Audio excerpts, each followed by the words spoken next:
ಮೊದಲ ಬಾರಿಗೆ ಅಂಬಟ್ಟಿಯಲ್ಲಿ 3 ದಿನಗಳ ಹಿಂದೆ ಗೋಣಿಕೊಪ್ಪ ಮುಖ್ಯ ರಸ್ತೆಯ ಬದಿಯಲ್ಲಿ ಗಣಪತಿ ಪ್ರತಿಷ್ಠಾಪನೆ ಮಾಡಿ ಬಿಟ್ಟಂಗಾಲದ ಮುಖ್ಯ ರಸ್ತೆಯಲ್ಲಿ ಮೆರವಣಿಗೆ ನಡೆಸಿ ಕುಪ್ಪಂಡ ಕುಟುಂಬದ ಕೆರೆಯಲ್ಲಿ ವಿಸರ್ಜನೆ ಮಾಡಲಾಯಿತು. ಸಮಿತಿ ಅಧ್ಯಕ್ಷರಾದ ವಿಜಯನ್ ಮಾತನಾಡಿ, ವಿರಾಜಪೇಟೆ ನಗರದಲ್ಲಿ ಅನೇಕ ಕಡೆಗಳಲ್ಲಿ ಗಣಪತಿ ಪ್ರತಿಷ್ಠಾಪನೆ ಮಾಡ್ತಾರೆ. ನಾವು ಕೂಡ ಈ ಬಾರಿ ಮೊದಲ ಬಾರಿಗೆ ವಿಘ್ನೇಶ್ವರನ ಪ್ರತಿಷ್ಠಾಪನೆ ಮಾಡಿದ್ದೇವೆ ಎಂದರು. ಬಾಳುಗೋಡು ಗ್ರಾಮದ ಅಂಬಟ್ಟಿ ನಾವು ಇಲ್ಲಿ ಮೊದಲನೇ ವಿಜಯ ವಿಘ್ನೇಶ್ವರ ಅಂತ ಹೇಳಿ ಮೊದಲನೇ ವರ್ಷದ ಉತ್ಸವವನ್ನು ಊರಿನ ಜನರ ಸಮ್ಮುಖದಲ್ಲಿ ನಾವು ನಡೆಸ್ತಾ ಬರ್ತಾ ಇದ್ದೇವೆ.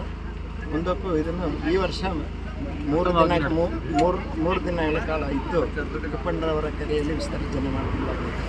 ಮುಂದಿನ ವರ್ಷಗಳಲ್ಲಿ 5 ದಿನ ಮಾಡಿಕೊಂಡು ಇದೇ ರೀತಿ ಕುಪ್ಪಂಡ ಕೆರೆಯಲ್ಲಿ ವಿಸರ್ಜನೆ ಮಾಡಿ, 3ನೇ ವರ್ಷ 7 ದಿನ ಮಾಡಿ ಇದೇ ಕುಪ್ಪಂಡ ಕೆರೆಯಲ್ಲಿ ವಿಸರ್ಜನೆ ಮಾಡಿ, 4ನೇ ವರ್ಷ 11 ದಿನ ಮಾಡಿ ವಿರಾಜಪೇಟೆ ನಗರಕ್ಕೆ ಸಾಗಿಸುವ ದಾರಿಯನ್ನು ಕೈಗೊಂಡಿರ್ತೇವೆ ಎಲ್ಲ ಸಮಿತಿಯವರ ಮುಖಾಂತರ. ಇದಕ್ಕೆ ಊರಿನ ಎಲ್ಲ ಗಣ್ಯ ವ್ಯಕ್ತಿಗಳು ಸಂಪೂರ್ಣವಾಗಿ ಸಹಕಾರ ನಮಗೆ ನೀಡಿದ್ದಾರೆ. ಎಲ್ಲ ವರ್ಷಗಳಲ್ಲಿ ಇದೇ ರೀತಿ ಸಹಕಾರ ಕೊಟ್ಟು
ಗ್ರಾಮ ಪಂಚಾಯಿತಿ ಸದಸ್ಯ ನಾಯಡ ಬೋಪಣ್ಣ ಮಾತನಾಡಿ, ಈ ಬಾರಿ ಸರಳವಾಗಿ ಮೊದಲ ಬಾರಿಗೆ ಗಣಪತಿ ಪ್ರತಿಷ್ಠಾಪನೆ ಮಾಡಲಾಗಿದೆ. ಮುಂದಿನ ವರ್ಷಗಳಲ್ಲಿ ಇನ್ನೂ ಹೆಚ್ಚಿನ ವಿಜೃಂಭಣೆಯಿಂದ ಆಚರಣೆ ಮಾಡ್ತೇವೆ ಎಂದರು. ನಾನೊಬ್ಬ ಗ್ರಾಮ ಪಂಚಾಯತ್ ಸದಸ್ಯನಾಗಿ ಈ ಭಾಗದಲ್ಲಿ ಪ್ರಥಮ ವರ್ಷದ ಗಣೇಶೋತ್ಸವ ಸಮಿತಿಯನ್ನು ರಚಿಸಿರುವುದು ವಿಜಯ ವಿನಾಯಕ ಗಣೇಶ ಸಮಿತಿ ಅಂತೇಳಿ ನಮ್ಮ ಮಾನ್ಯ ವಿಜಯ್ ಕುಮಾರ್ ಅವರು ಅಧ್ಯಕ್ಷ ವಹಿಸಿಕೊಂಡು ಅವರ ಕಾರ್ಯದಕ್ಷತೆಯಲ್ಲಿ ಎಲ್ಲ ಕಾರ್ಯದಕ್ಷತೆಗಳನ್ನು ಅವರು ಅನುಸರಿಸಿ ಎಲ್ಲರನ್ನೂ ಊರನ್ನು ಸೇರಿಸಿಕೊಂಡು ಅಂಥ ಸಂಸ್ಕೃತವಾಗಿ ನಮ್ಮ ಗಣಪತಿ ಆಚರಣೆಗಾಗಿಗೋಸ್ಕರ ನಡೆಸ್ಕೊಂಡಂಥ ಕಾರ್ಯಕ್ರಮ ಇದು. ಇವತ್ತು 3 ದಿವಸಗಳ ಗಣಪತಿಯನ್ನು ಪೂಜೆ ಮಾಡಿ ಇವತ್ತು ವಿಸರ್ಜನೆಗೆ ಇಟ್ಕೊಂಡಿದ್ದೀವಿ.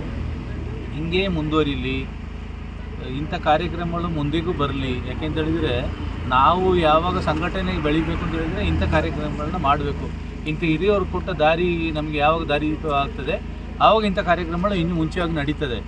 ಅದಕ್ಕೋಸ್ಕರ ಅವರ ಮುತುವರ್ಜಿಯಲ್ಲೇ ನಡೆದಂಥ ಕಾರ್ಯಕ್ರಮ ಇದು. ಆಡಳಿತ ಮಂಡಳಿಯ ಸದಸ್ಯರು, ಭಕ್ತಾದಿಗಳು ಹೆಚ್ಚಿನ ಸಂಖ್ಯೆಯಲ್ಲಿ ಪಾಲ್ಗೊಂಡಿದ್ದರು.